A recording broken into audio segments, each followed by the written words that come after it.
नमस्कार प्रिय छात्रों। आज से ऑनलाइन क्लास की शुरुआत कर रहा हूं। बीए पार्ट थर्ड का क्लास शुरू होगा। उसमें 6th पेपर जो है पॉलिटिकल थॉट, उस पर हम लोग विचार विमर्श करेंगे। एक दूसरे से उस पर विचार विमर्श करेंगे और समझेंगे। तो राजनीतिक चिंतन की जहाँ तक बात है, तो सीएल वेपर ने कहा था कि राजनीतिक चिंतन क्या है। वह राज्य की संरचना, उसके उद्देश्य, उसके कार्य और समाज में जो मानव के व्यवहार है उस पर चर्चा की जाती है। और इसी संदर्भ में जो आपके पाठ्यक्रम में षष्ठम पत्र में जो पढ़ना है प्लेटो, तो प्लेटो के न्याय सिद्धांत के बारे में हम लोग चर्चा करेंगे। इससे पहले चूंकि ये पहला वर्ग हो रहा है, तो इस पर हम लोग प्लेटो के बारे में कुछ जान ले। जैसा कि हम जानते हैं, प्लेटो जो है एथेंस का दार्शनिक था। प्लेटो के पहले राजनीति सुव्यवस्थित नहीं थी, लेकिन प्लेटो ने राजनीतिक चिंतन को सुव्यवस्थित किया, सुस्पष्ट किया। और प्लेटो माँ और पिता दोनों तरफ से उच्च घराने का था। 428 ईसा पूर्व में उसका एथेंस में जन्म हुआ था। प्लेटो की महत्वाकांक्षा जो थी वो राजनीति में जाने की थी, शासन करने की थी। लेकिन उसके जीवन में एक घटना घटित हुई, और वह घटना क्या थी? जो उसके प्रिय गुरु सुकरात थे, एथेंस के अत्ताइयों ने उन्हें मृत्युदंड दिया। सुकरात को विष पान करना पड़ा।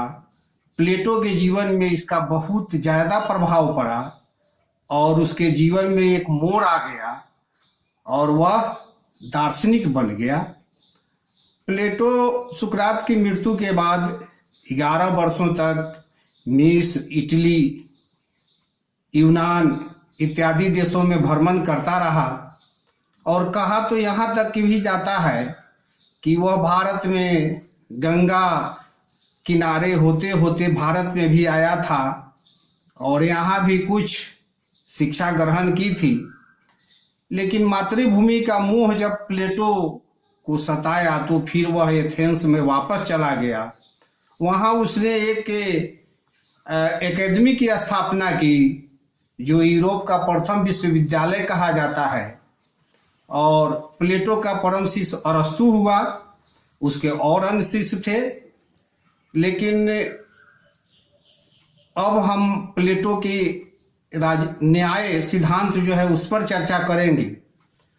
तो प्लेटो के राजनीतिक चिंतन में न्याय का वही स्थान है जो ईसा मसीह का फेथ इन गॉड, भगवान बुद्ध का मिडिल पाथ और रूसो के फुटेंटी जेनरेट में है।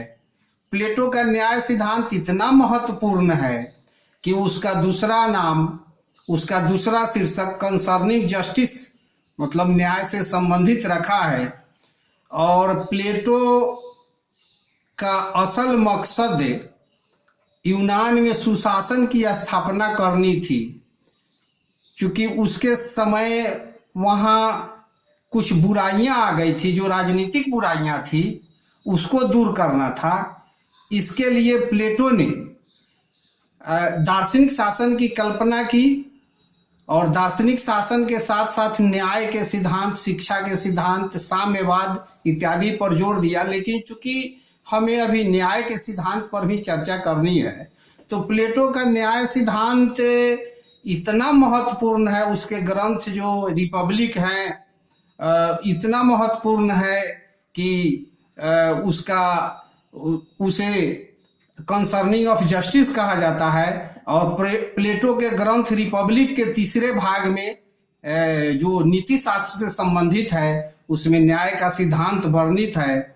तो प्लेटो ने न्याय के सिद्धांत के महिमा मंडित करने के पहले, उसके पहले के जो पूर्व प्रचलित जितनी भी धारणाएं थी, वे धारणाएं थी परंपरावादी, उग्रवादी, व्यवहारवादी। इन सारे धारणाओं का खंडन मंडन किया और तब अपने सिद्धांत का प्रतिपादन किया। प्लेटो के न्याय के धारणा के पूर्व जो 3 प्रकार की धारणाएं थी, उसमें जो पहली धारणा थी वह परंपरावादी थी, जिसके प्रतिपादक सेफालस और उसके पुत्र पोलीमार्क्स थे। सेफालस का कहना था कि न्याय सदा सच बोलने और ऋण चुकाने का नाम है। प्लेटो इस मत का खंडन करने के लिए अपने गुरु सुकरात को उपस्थित करता है। गुरु सुकरात मंच पर उपस्थित होते हैं और परंपरावादियों से पूछते हैं कि यदि सत्य बोलना और ऋण चुकाना ही न्याय है, तो क्या अगर कोई व्यक्ति किसी से कुछ रुपए या हथियार कर्ज लिए हैं और जिस समय रुपए और या हथियार चुकाने का समय आया, उस समय यदि वह व्यक्ति पागल हो जाए, तो वैसी स्थिति में क्या ऋण चुकाना न्याय कहलाएगा? यह कभी भी न्याय नहीं होगा, क्योंकि वह पागल व्यक्ति जो अपनी मानसिक संतुलन खो चुका है, वह उन रुपयों को फेंक देगा या उन हथियारों से अपनी या दूसरे की हत्या कर सकता है। फिर सेफालस का पुत्र पोलीमार्क्स आगे आता है और न्याय की परिभाषा देते हुए कहता है, उसने जैसा का तैसा सिद्धांत दिया। उसने कहा कि मित्र के प्रति भलाई और शत्रु के प्रति बुराई न्याय का सिद्धांत है। प्लेटो पोलीमार्क्स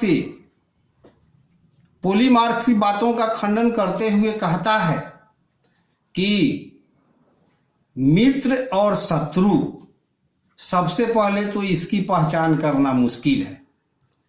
कुछ व्यक्ति हैं जो मित्रता का ढोंग रचते हैं, मधुर वचन बोलते हैं, मित्रता का ढोंग रचते हैं, लेकिन वो मित्र है ऐसा कहना मुश्किल है, इसकी पहचान होनी मुश्किल है।